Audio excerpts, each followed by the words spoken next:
been discussing this morning what propelled Trump to his win. And David, your latest reporting focuses on Trump's potential plans to politicize the Department of Justice and how those could lead to chaos, how that could lead to chaos and paralysis inside the department and the agencies it oversees, some of which include the DEA, the FBI, the Federal Bureau of Prisons, the U.S. Marshal Service, and the Bureau of Alcohol, Tobacco, and Firearms and Explosives. What more can you tell us, and can you perhaps pop in a little bit of what we were talking about before we went on the air? Sure. So the whole issue, and this is all uncharted water, is that Trump has come in vowing to criminally investigate the Biden administration, the Biden family, maybe Merrick Garland, the Attorney General, Jack Smith, the special prosecutor. That's never happened before. And the danger, and there probably will be people who refuse to carry out such prosecutions. The Supreme Court, with the immunity ruling, has made it possible for Trump to call the Attorney General and order the Attorney General to investigate Joe Biden. That's now legal, thanks to this decision earlier this spring. The chaos could come if line prosecutors, these are career people who work for Republicans and Democrats, refuse to carry out meritless prosecutions. And you'll see legal battles. We'll all be covering it. And it will be a sort of on steroids version of the infighting and chaos that we saw inside the FBI and DOJ, and really the paralysis. That's the most important thing, disagreement that we saw in the first term. So if you could explain how there were attempts the first time around. Because so this could be very different because he knows what positions he needs to fill with who. Yes, he's more skilled now at choosing people. One of the people we are hearing from people, he's just being considered as a possible Attorney General, is a lawyer named Mark Paoletta. He's very close friends with Justice Clarence Thomas. He's tweeted during the campaign that the Biden Justice Department invented crimes against President Trump. There's serious evidence here of mishandling classified documents on January 6th. But he is very much a defender. He defended Ginny Thomas when she was asked to appear before the January 6th committee and has called Justice Thomas our greatest Supreme Court justice. And I think there's a lot of people, in part because of what Trump has said and others, who really believe there is a deep state. They believe that Trump was, did win in 2020. And we saw this in the Durham investigation. That was John Durham, a special counsel who went in to investigate the FBI, James Comey, in the first term. They didn't find these crimes. James Comey wasn't indicted. John Brennan wasn't part of a secret CIA conspiracy. So we don't know what will happen here. They will investigate the Biden family, maybe investigate Jack Smith and Merrick Garland. Will they bring cases? When Durham brought cases, he lost. Juries failed to convict everyone that John Durham tried to convict. It was largely believed, David, that a lot of these investigations, like James Comer's, for example, were to hurt Joe Biden in a presidential campaign. Comer famously said, well, there's a lot of smoke, no fire yet, but a lot of smoke. And it ended up being all smoke. He never brought any evidence. So is it the sense of people you talk to that they're actually going to continue to pursue Joe Biden and others in this administration, and that maybe that wasn't just a political stunt? There's political pressure to do that because this was such a central part of his message, the corrupt Biden family. Bill Barr, the Hunter Biden investigation actually launched under Bill Barr. He kept it secret, and just again, and to a credit, and I'm trying to be fair and nonpartisan here, but the Biden Justice Department did prosecute Hunter Biden. Hunter Biden has pled guilty to tax charges. He has been convicted of the gun charges. Senator Menendez, Robert Menendez, convicted. Henry Cuellar, another Democrat. Eric Adams, again. So I'm not sure they're going to find that much, but I do think the early stages you'll see lots of criminal investigations under a second Trump administration. All right, there's been so much talk about institutions. Will they hold? This largely, for the most part, they held in Trump's first term right up to the moment Mike Pence refused to overturn the election on January 6th.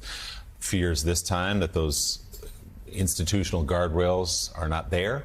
What's the level of concern you would have as somebody who understands the law and people you talk to in justice about just that? Well, I think Donald Trump has telegraphed the areas that he's more serious about. We know that at times he sort of lost focus, or he would put out tweets and then move on to the next thing. But the Justice Department, and I would also argue immigration powers, are two areas where he is just super focused. And so we've all covered this. We're going to come into the second term, completely fair and objective and see what happens. This candidate that David mentions, It's fine to have a favorite Supreme Court justice, and it's fine to defend the clients in private practice and do so zealously. But this is an individual who's also trafficked in rank and baseless conspiracy theories about the very DOJ that he would potentially run. And so that's something that you may not get a lot of deep soul searching from the new Republican Senate if it's going to rubber stamp. And so the other checks will be the judges who oversee warrants and the subpoena process, the juries, as you just alluded to. If you have a spectrum here of where you're more or less concerned, I think you're more concerned on unfettered executive power, which is military power, potentially how they view or try to view immigration powers, and things they can do that are secret. So we might not find out until the press continues to do its work, which we will do, what's going on. I think anything that's subject to a judge, we have lifetime federal judges.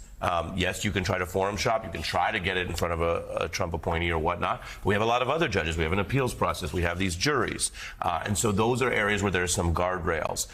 There are other areas where not only are there less guardrails, but by the end of the first term, again, Donald Trump himself admitted the goals. The goals were to politicize, to abuse, to target enemies. He wasn't even tried. Yeah, he tried. He wasn't publicly claiming we're just going to see where the facts go. It wasn't just threats. He was actually trying to execute. Go ahead. It's worth pointing out that as we talk about retribution against the alleged, imagine deep state. The deep state apparently took the night off on Tuesday night, forgot to rig the election for Joe Biden. Wow. Okay.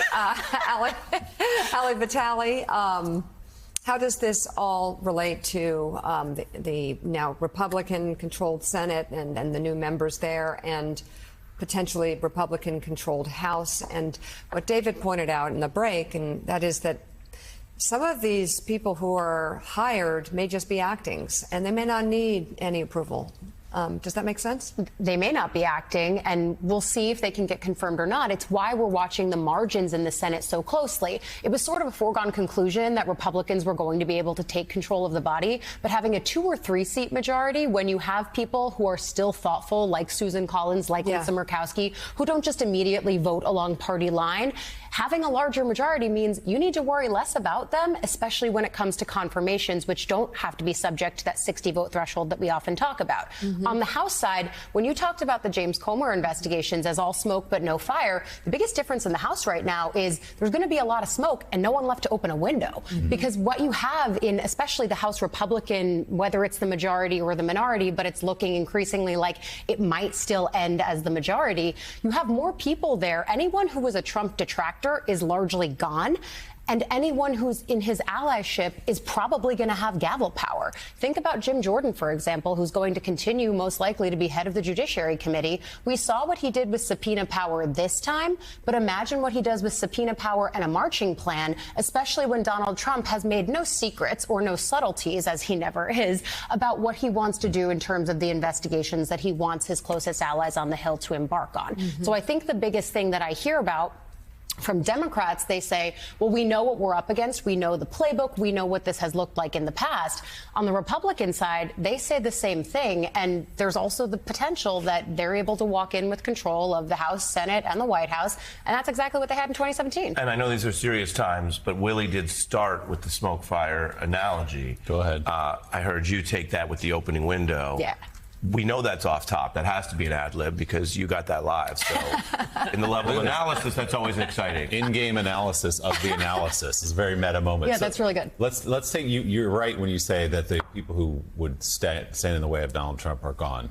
In the House for sure, and largely in the Senate. In fact, Marco Rubio said last night, when asked about how they're going to proceed in the Senate, he said, we will exercise great deference to a man who just won a sweeping, overwhelming mandate. So it will be in service of Donald Trump. So can we take a quick look at the state? That's the House on the left, Senate on the right. There are a few outstanding Senate races here. Do we have an update this morning, Ali, on how those are shaken out? Well, they've taken away my big board, which is fine. I know, I'm sorry. But on the Senate side, I do think that a few of the races that we're looking at there, Nevada and Arizona, are likely to stay in the Democratic column, just based on where they are right now with the vote totals. We haven't called them yet, but that's largely the expectation. And then on the House side, there's a few key races that I'm still looking at. North Carolina's 1st Congressional, for example, was in the Democratic column. At this this point, it's looking like it stays there. In Iowa's first congressional, Republicans were worried about the incumbent there. It looks like she may squeak by about 800 votes, so really, really close totals.